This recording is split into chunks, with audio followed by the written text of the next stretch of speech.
Holocaust. This is part of an ongoing series that we're doing here this semester on commemorating and remembering the Holocaust. We've already had 2 films and a lecture. Upcoming events include on April 8th, we're going to have a workshop on campus for high school and middle school English and history teachers on teaching the Holocaust. We've got 2 more films coming up. One is in 2 weeks, the other is in the next month. First part of April, Dr. Dench is going to be talking about military aspects of the Holocaust, and just arranged for another speaker to join us at the end of the month, the end of April, an alum of the University of West Alabama, Dan Puckett, who's the chair of the history department at Troy Montgomery, and he'll be talking about his book dealing with the reception of the Holocaust here in Alabama, and there'll be a campus-wide talk on that. Finally, over in Webb Hall Parlor, in the gallery rather, there's an art exhibit on dealing with survivors of the Holocaust living in Alabama today. If you haven't had a chance to see it, I urge you to see it.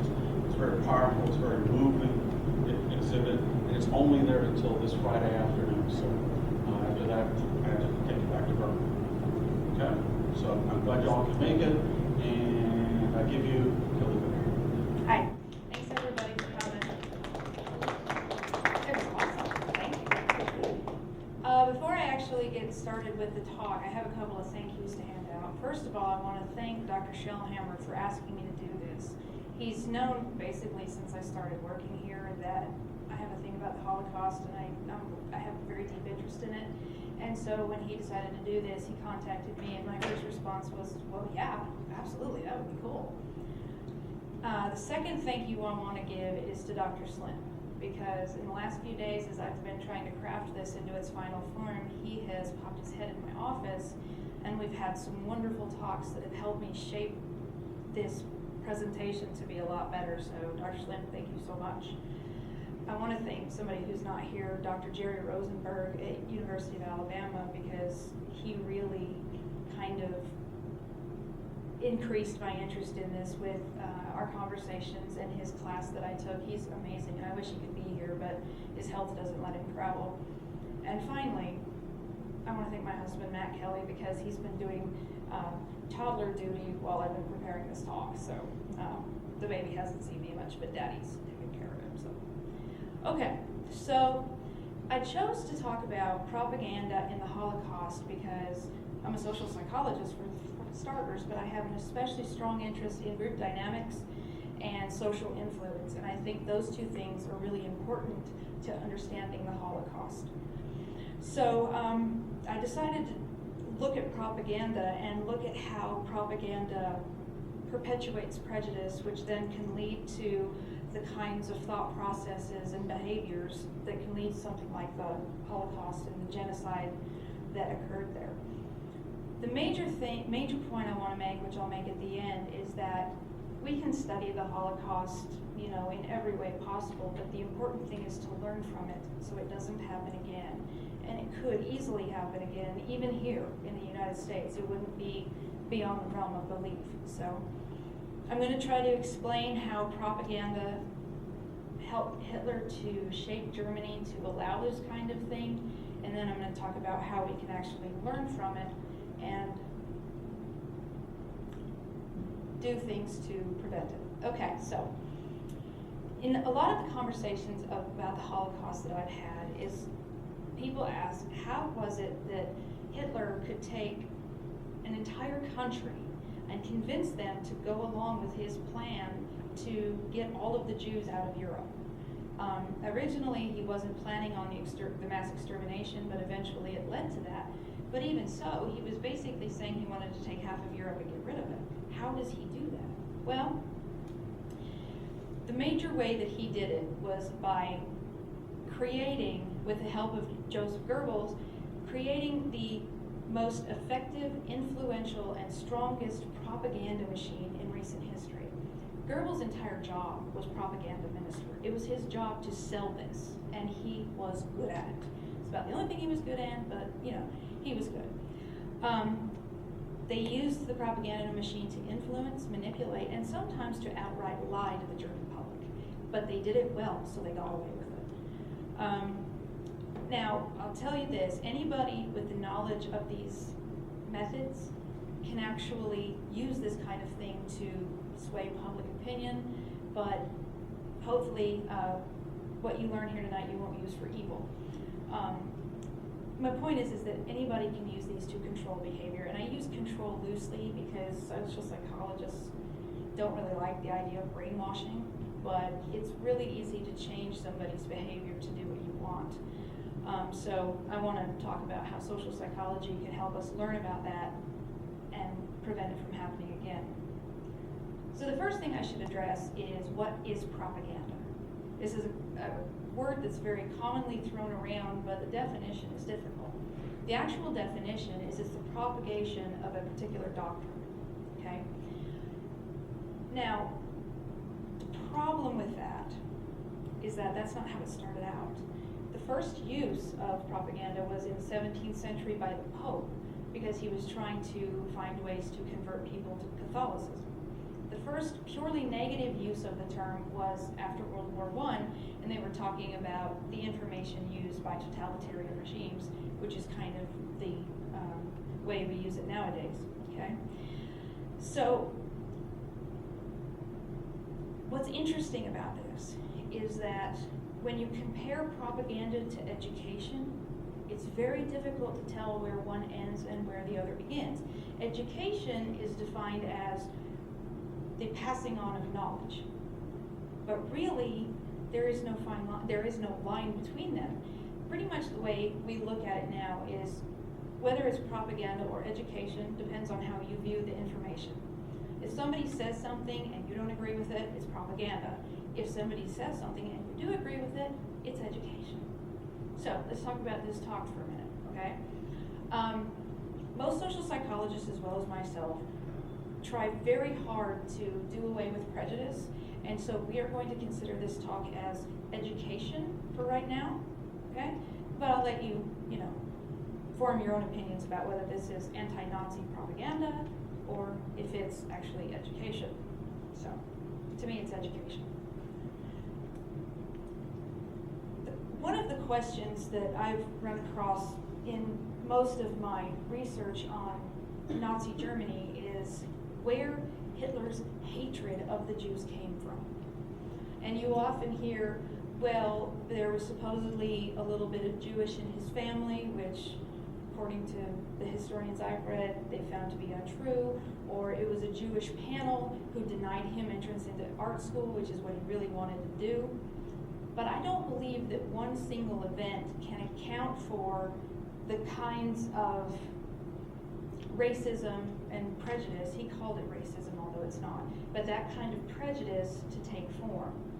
I would argue that he was taught anti-Semitism to some extent, because biographers that I've read have said his father was very anti-Semitic, so he was taught that from an early age. And also, I think it had a lot to do with finding a scapegoat for the negative effects that happened after World War I. Now, what I mean by a scapegoat is when we get frustrated, we like to lash out at whoever's causing that frustration. Sometimes we don't know where it's coming from, so we turn it and we lash out at another group of people that we already don't like. And I think that's what Hitler was doing, because after World War I, when the armistice was signed, the Treaty of Versailles was written, and in this treaty, it was basically stated that Germans were to blame for World War I, and as a result, they have to completely disarm, and they're going to pay reparations to all of the countries they did damage to. This sent Germany into incredibly bad financial situation. There was runaway inflation, people were starving. America was helping them out and giving them money until 29 after the stock market crash, and then America said, we can't give you any more money and we want you to pay our loans back. And so the people were suffering, and they felt like there was a conspiracy against them, because these were so unjust, and a lot of people talked about the Jewish conspiracy against the Germans, and so that kind of helped breed it a little bit too. So I think it was, as is most things, it's several factors that feed into Hitler's anti-Semitism, as well as the little bit that was there he was able to build on for the rest of the German public. When Hitler took power, he got his propaganda machine into full swing immediately. And he did it a little bit before then, but he had to wait till he got power. He took over the publishing industry completely, including the newspapers. So he's controlling the information the people are getting. He decides, well, actually it was the propaganda minister, but they decided what movies got made and what movies got released, what information was released in the newspapers. Pretty much any information came through them, and if Nazis didn't want them to hear it, they wouldn't, because they could control that.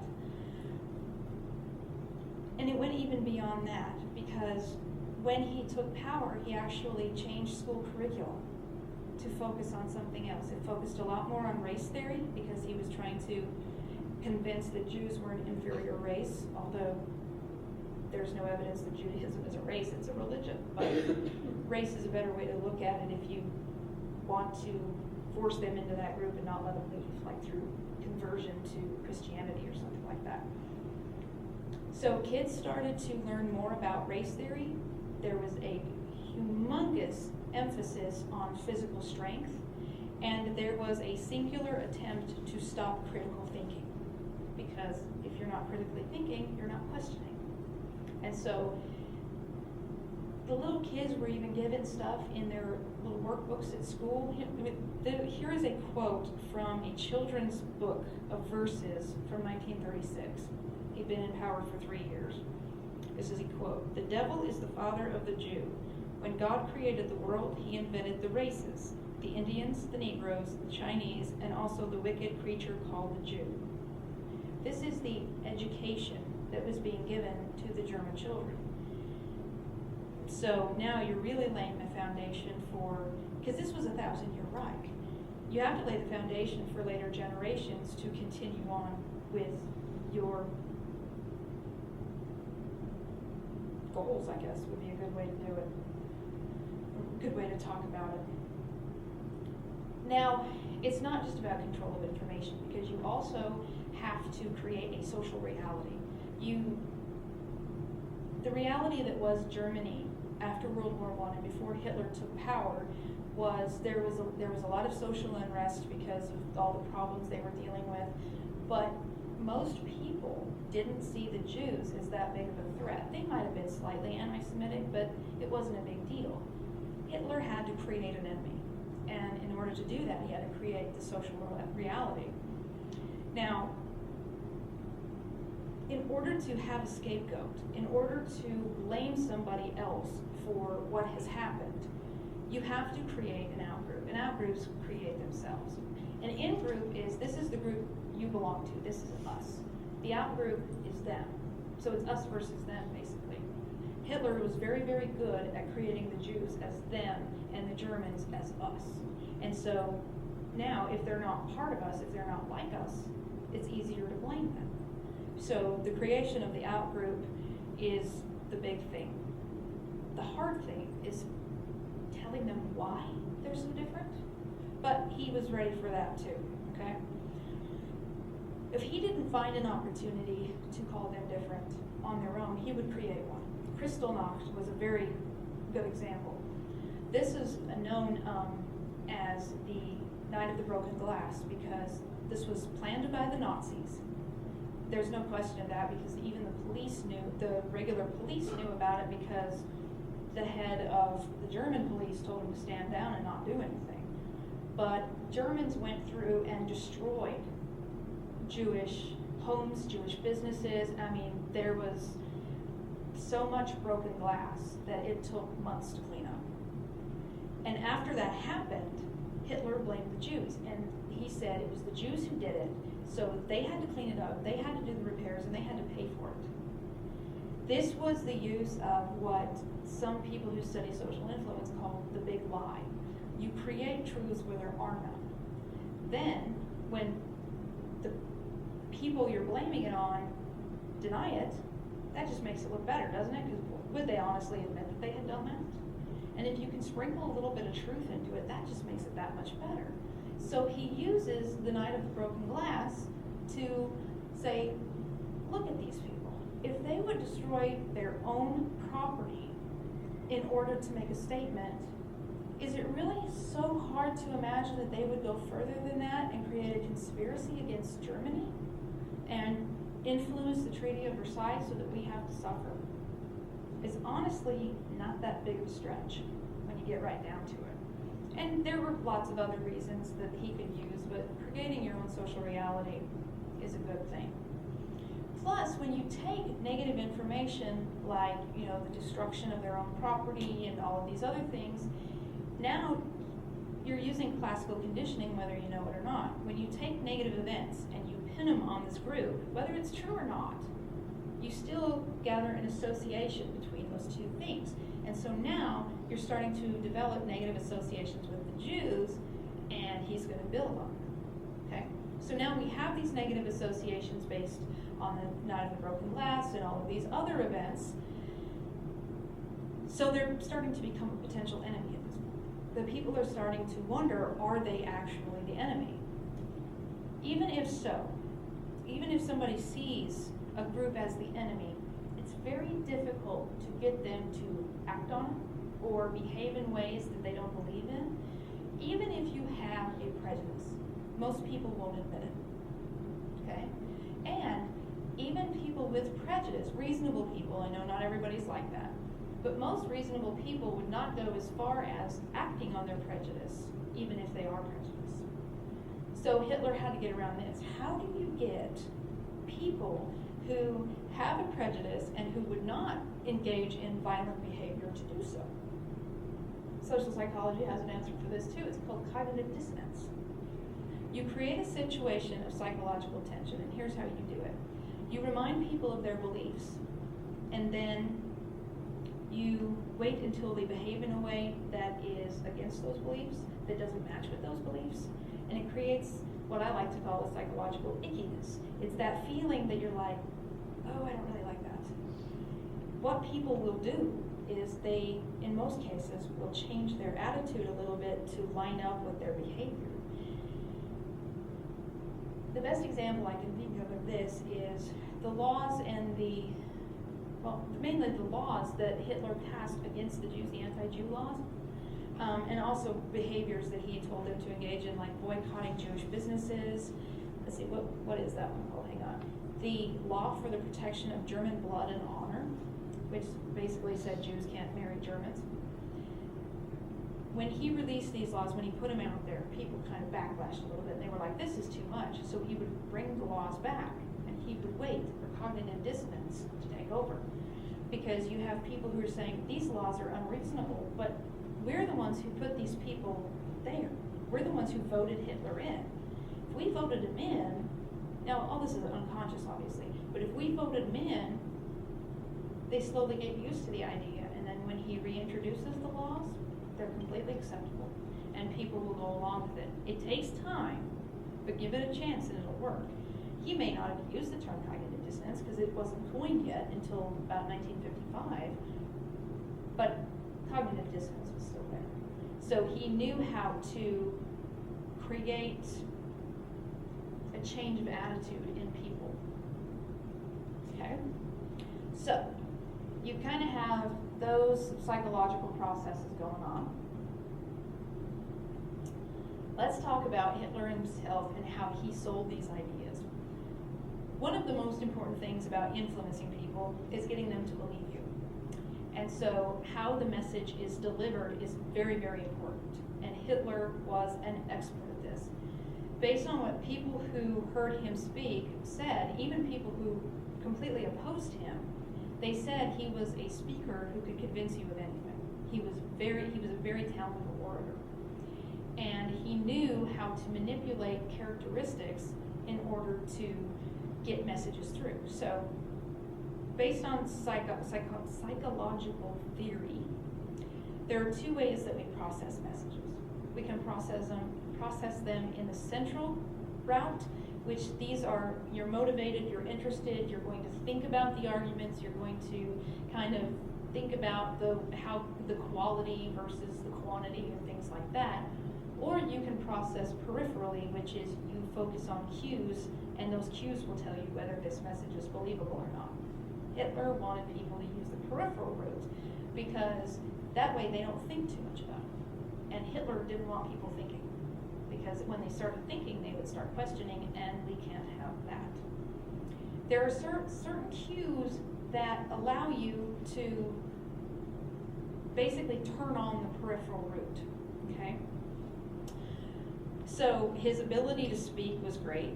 He capitalized on the fact that he was a war hero.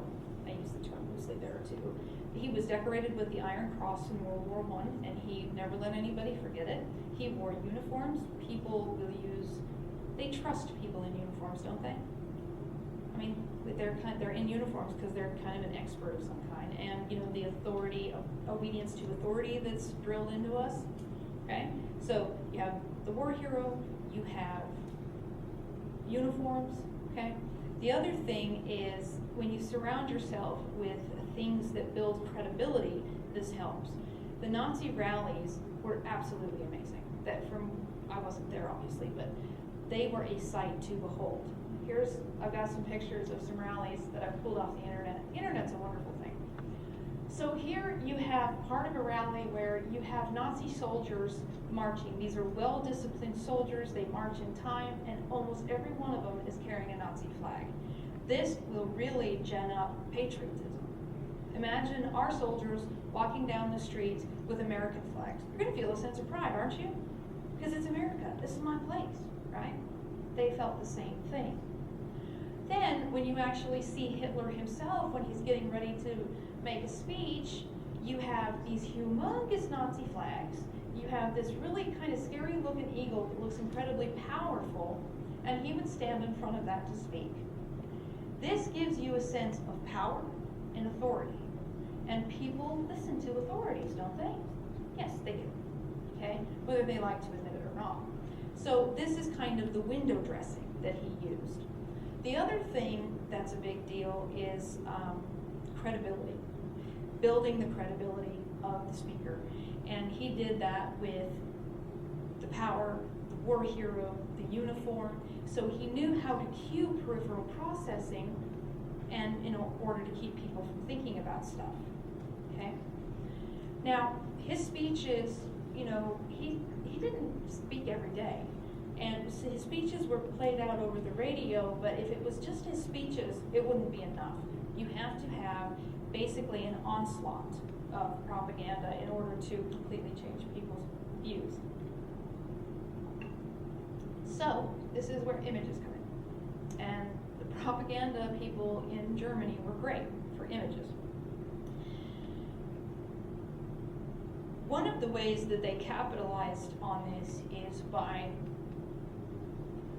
giving you images of the bad Jew, the evil Jew, versus the wholesome, great, awesome Germans. And there are several like that. So here you have an evil-looking Jew, and they're trying to associate them with communism because that was the other enemy, although Jews were no more likely to be communists than Germans, but he wanted to pair them up. So the greedy Jew with the money, and oh, look, he's got a whip here, and oh, this isn't good. And so he looks evil versus the wholesome, happy German family. So, yeah. So you have these Aryan-looking kids, they're all blonde and beautiful and healthy, versus this guy who doesn't look very good. This is another one of my favorite ones right here. You have the fat Jew and the starving German family. Because Jews are, they're greedy and they're selfish, and they will get fat while the Germans starve. Obviously, those aren't real people.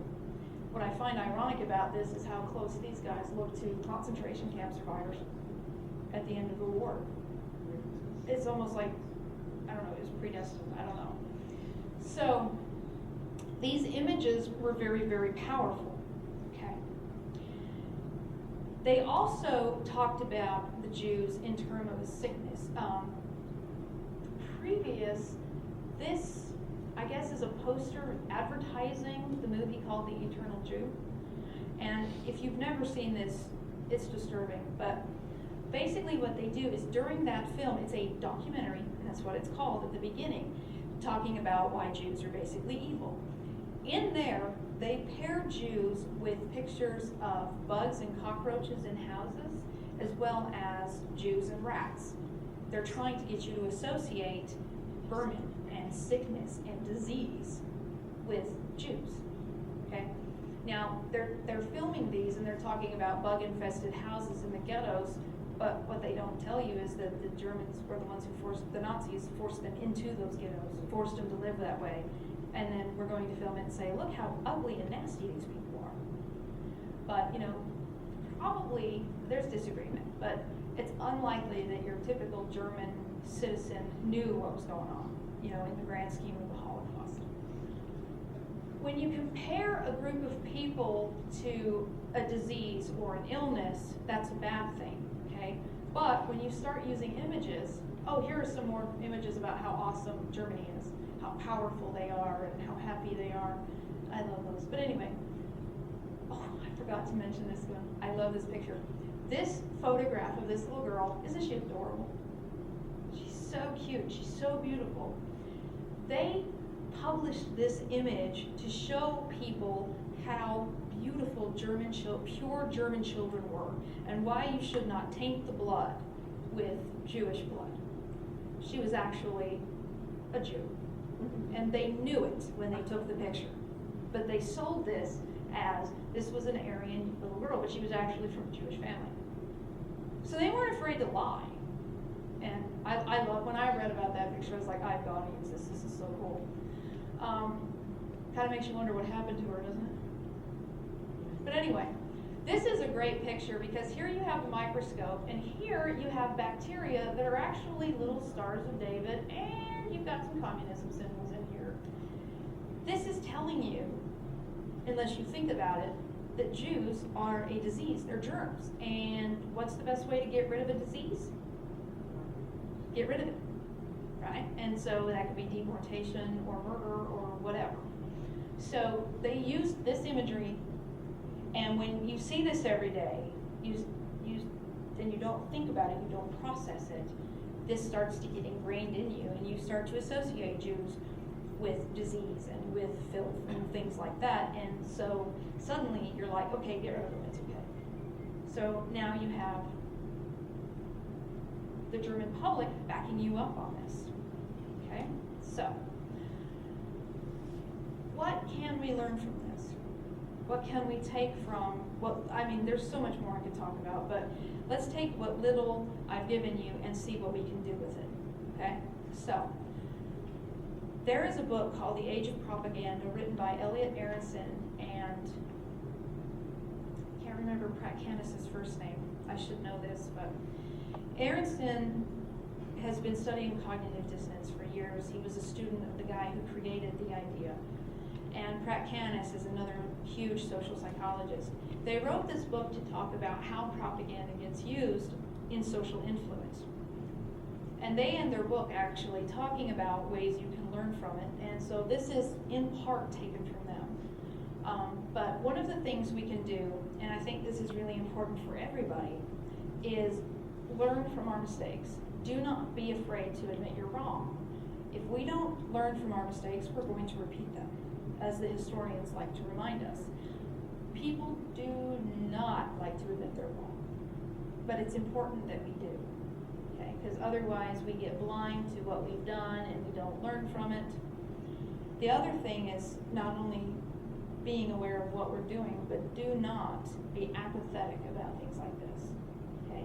We need to show empathy, because if we truly try to understand what happened and understand the suffering that occurred, we're less likely to, follow in Hitler's footsteps or Stalin's footsteps, as the case may be.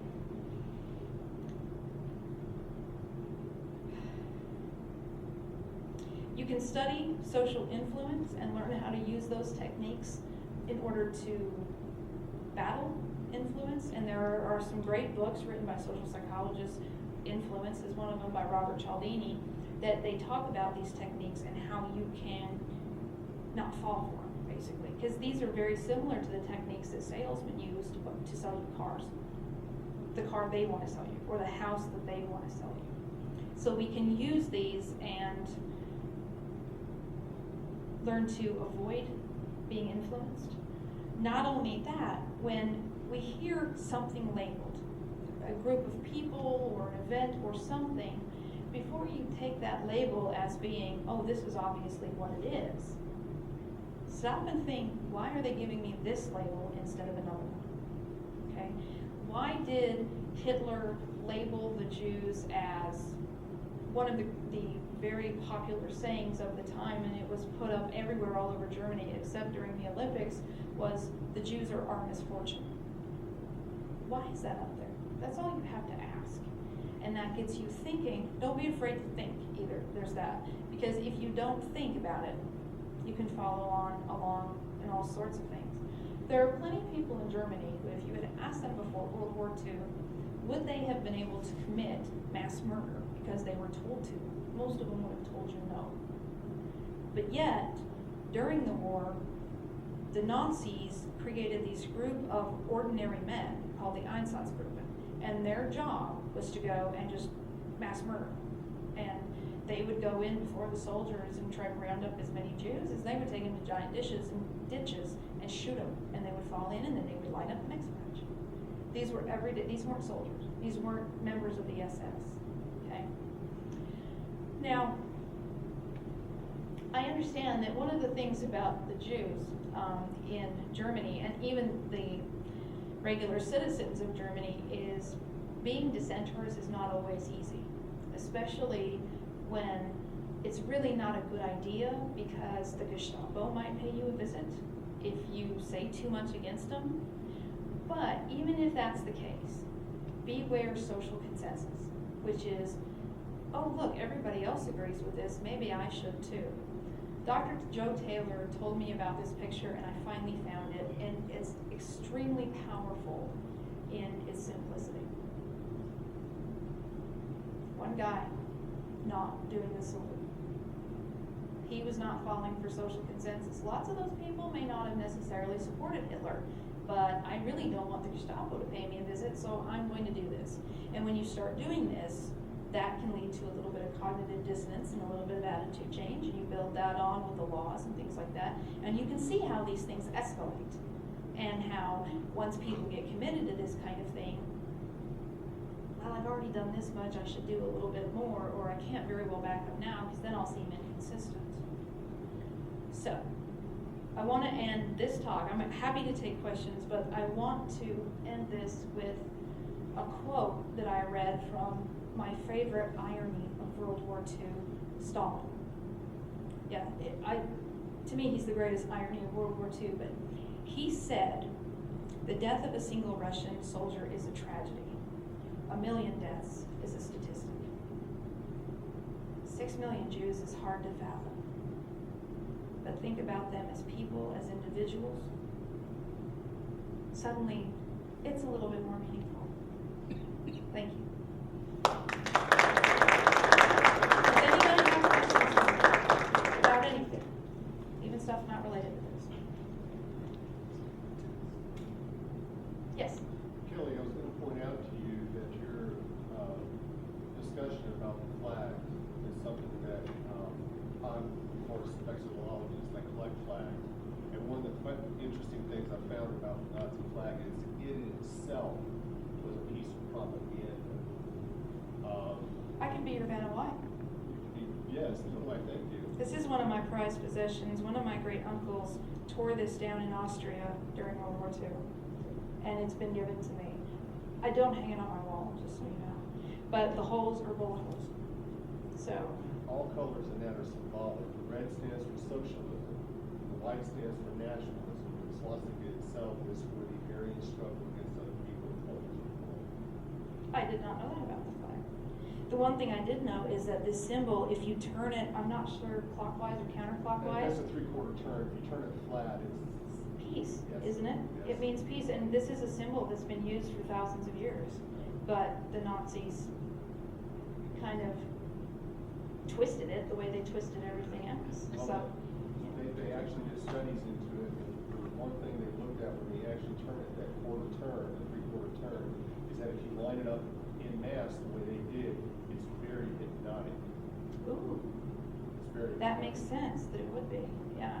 And, you know, if you see a bunch of these walking down the street as people and they're swaying a little bit, yeah, You wanna sell that? no. Okay. Although I would like your help in, it's starting to rot. I'd like your help in learning how not to let it rot. For a small feature.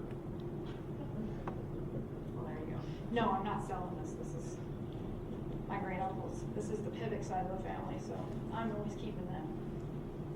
Maybe when I die, you can have it. Any other questions? Kelly, Yeah. when you're dealing with propaganda, I mean, I think one of the things about the Nazis is that their propaganda, and tell me what you think about this, because you've done more research on this than I have. But one of the things that I find about their propaganda is that it's not always overly blatant. There's I'm sure you run across it. There's 3 levels of propaganda. Mhm. There's white, gray, and black. White is actually telling the truth, Yeah. but to see gray's twisting it a little bit, and there's black propaganda, which is out lies. And the Nazis, I think, right, were very good at figuring out. Now, Goebbels was really good at Oh, yeah. figuring out which to use, the black, the white, and especially in the films, because sometimes the films would go like over the top, and you'd say, no, that nobody's going to buy this. We've gone too far. Tone it down into the gray propaganda. Yeah. Did you run across that? Yeah, yeah, definitely. Because as I was looking through the images on the internet, trying to find some good ones to illustrate my points, I would see things that I'm like, this isn't that far off. Because if you come out with, you know, this kind of thing, and that's all you show, people are going to be like, do you think you might be overstating it just a little bit, right? And so you have things that are a little bit more realistic, like the baby. I mean, that's realistic. Babies are that cute, right? And nobody's going to know that she was actually Jewish. And so it's not that big of a lie, really, is it? You know? But then, you know, and then you have kind of stuff like this. Okay, this soldier is proud. Is that hard to believe? Ask any of our military people. Most of them are incredibly proud of what they do. Okay? Sign of power. The eagle was a symbol. I'm sorry, I don't mean to offend anybody, but that's not that different than our eagles that we see, you know, pictures of eagles and the American flag. It's not that different. In fact, I have a eagle that was needleworked by the woman who owned the house before us, that it has the flag and everything, and I look at it and it surprises me how similar it is to that. You know, and it's completely patriotic, and so were they. And then, you know, you get this, and it's like, oh, look at how proud we are. Germany's a great nation. And then, you know, you get that. So, but if you start with this, and you build up to that, or that, suddenly it's a little bit more believable, isn't it? Because these were accurate, why wouldn't these be?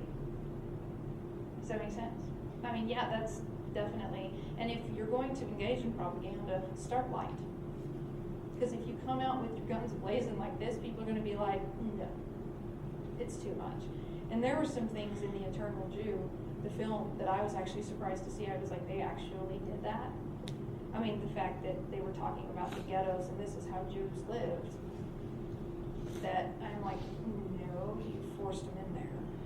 But who's really going to know that? And then here's another thing about like the films and things like that. These films often were kind of required viewing. If you went to the theater, that's what you were going to see.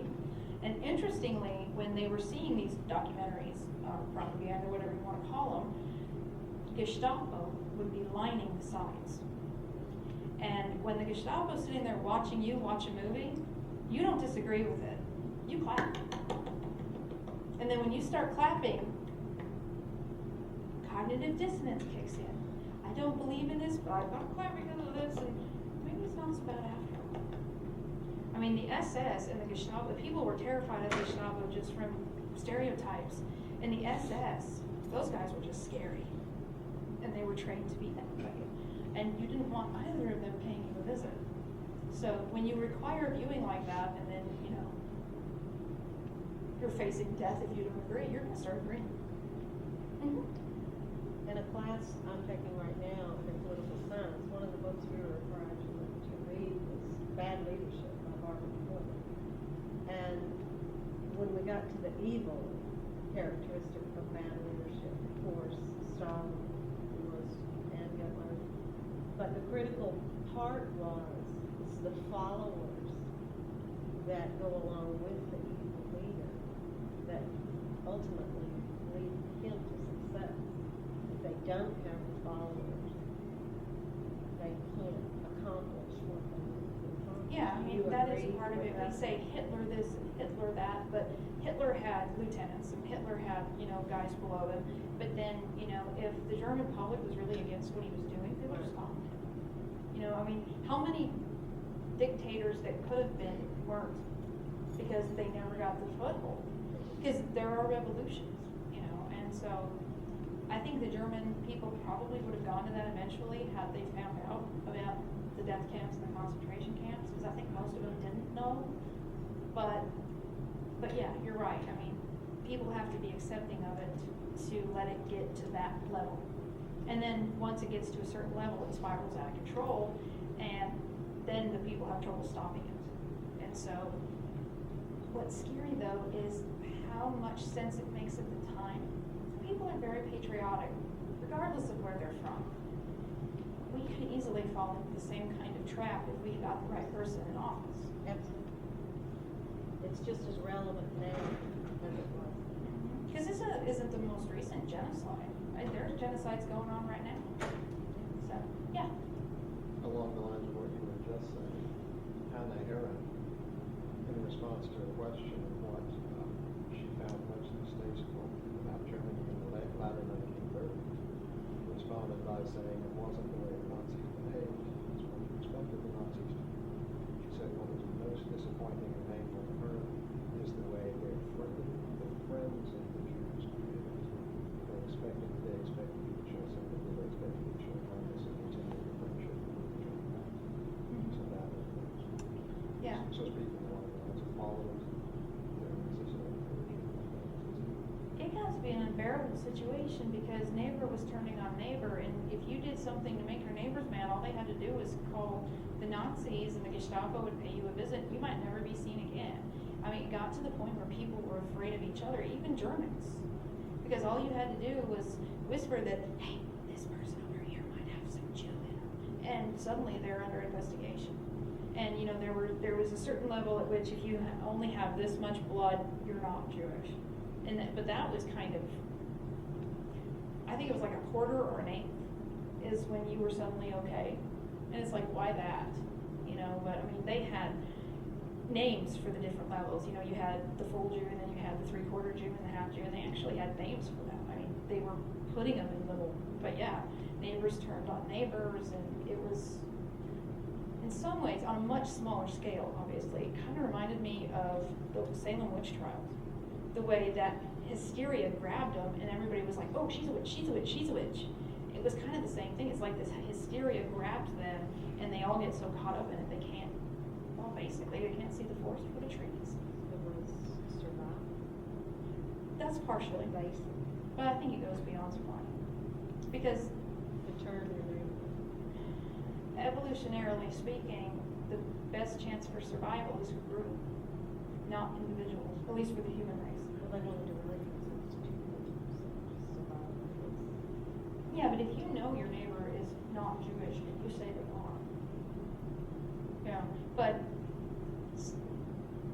evolution sometimes gets overridden by consciousness, and rarely for the better, in my opinion. Yeah. That sort of leads into a question I have. These are all anti-Semitic acts, but Germany was very self-German, pro-German, all-German, anti-everybody but German. Mhm. How do you take the focus that's narrowed down so much on the anti-Semitism and move that into the anti-Africans and then anti-gay, anti-Jews? How do you spread that around? Is that sort of what you thought done with that?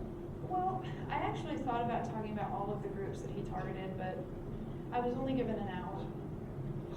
Dr. Shellhammer. surprised I was able to keep it in that, but the Jews were the majority, but they were very anti-everybody else. And but a lot of the prejudices against, let's just take gays for example, because people kind of ignore that. Homosexuality became a crime long before the meat of the Holocaust happened. And they would be sent to concentration camps, and they would have to wear labels showing that they were gay.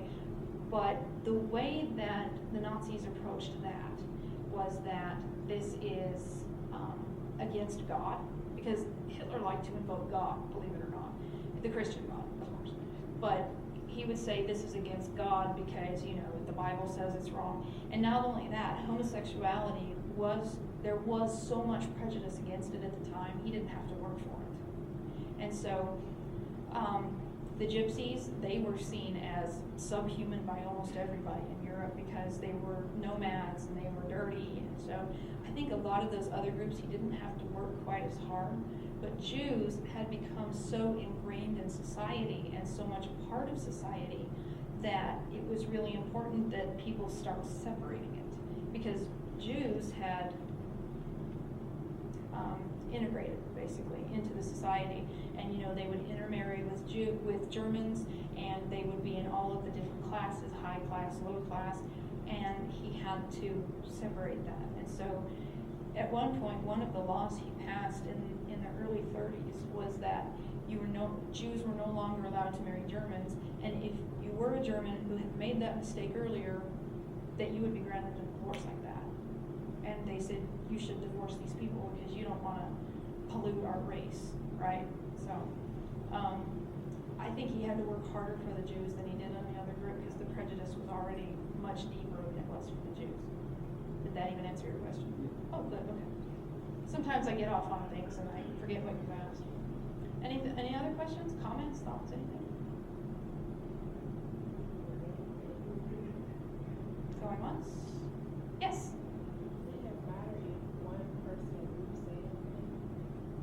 The dissenter phenomenon is what you're talking about. In conformity research, we know that if you have a unanimous group of people, conformity to that group's opinion or behavior is more likely. But if you have one dissenter, one person who disagrees, that conformity drops a great deal. Basically from roughly 40% to 5%,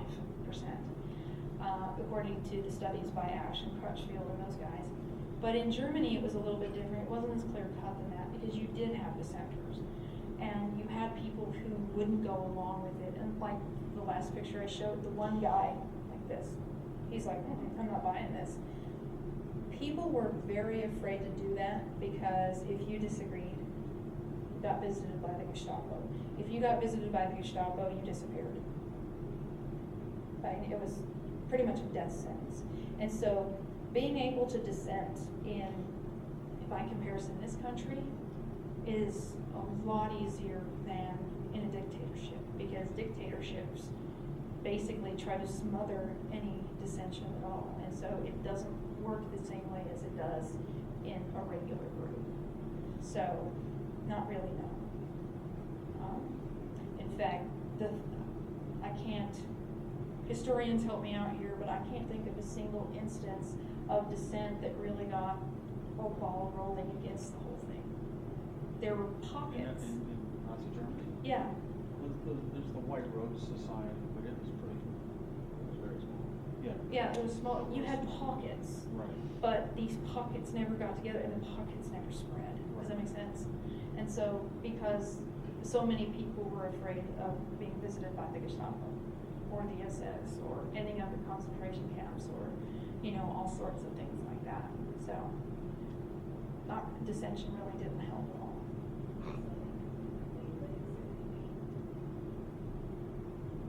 Unless they wanted to suffer, yeah, pretty much. They had to accept it or, run the risk of suffering. And one of the things that the Nazis were not above doing is if someone dissented, threaten their family. Because not only would you disappear, but so would your family. And lots of people are willing to keep quiet to protect their family. So, if you disagreed, you did it quietly.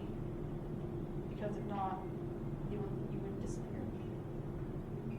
that's the kind of control that the Nazis had. I mean, it was like an iron fist. Because Hitler was he was elected in, but then he became